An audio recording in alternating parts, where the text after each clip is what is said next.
On the one hand, it's a crime procedural. On the other hand, it is an investigation into big city politics. There's a lot of people, not just politicians or Delroy or other, that have a lot to lose whenever something is going to be changed. He's living in an old, antiquated standard, which has worked for a very, very long time, and we're here to change the standard. Chicago PD, it's all about busting balls. You know, everything is fair game, and they always say, it doesn't matter what color your skin is as long as it's thick.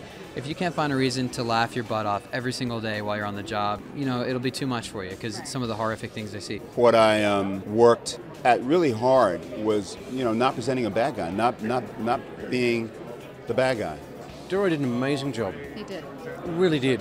And the writers, I don't know who led the way or whether they just came together and decided that there's so much possibility, but always, Delroy would surprise you with his choices and a very rich character there. There are shades of gray, and many of us in life live in those spaces. Things are not black and white. She's the first female superintendent of Chicago. There were two choices before her that didn't work out, so she wasn't exactly the first choice.